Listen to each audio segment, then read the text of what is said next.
Greetings. I am Abram of grade 9, representing RJ Mantra English School.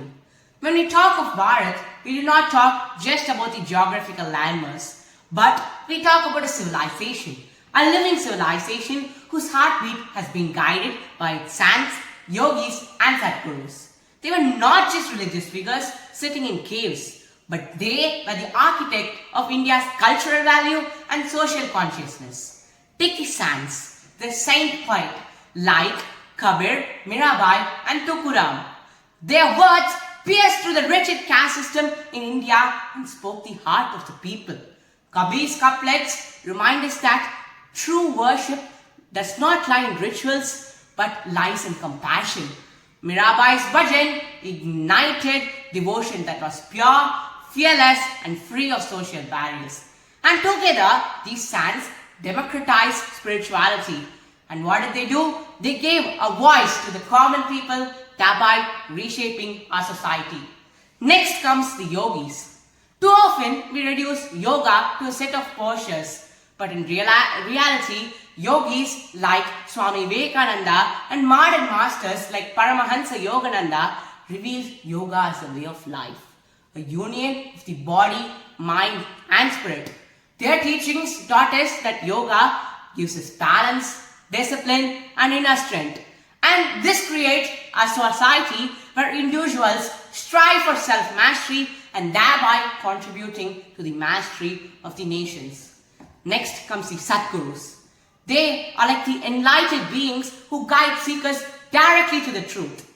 They are like the lighthouses in the stormy street of confusions. And it started right from Adi Shankaracharya, who travelled across India, unifying its diverse traditions. And now we have modern or recent Sadgurus such as Sri Aurobindo and Ramana Maharishi.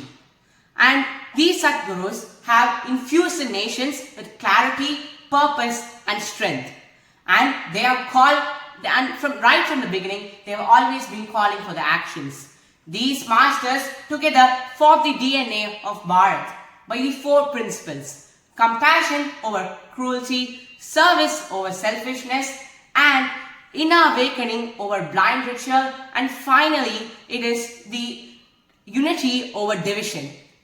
My dear friends, even in our social reform movements, these masters has played a huge role, such as Swami Dayanand's call for equality, or Vivekananda's message of strength, or Gandhi's principle of non-violence. All were rooted from the roots and wisdom of our spiritual masters.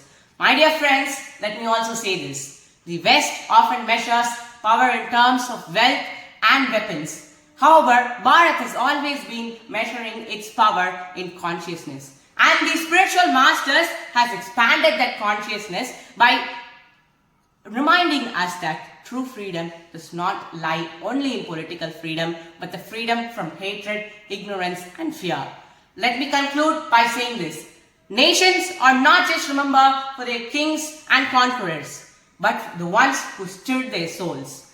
And Bharat is Bharat today because of our saints, yogis and sadgurus. Their transformative role was not the history alone. It's our present and it will be our future. Thank you. Jai Hind.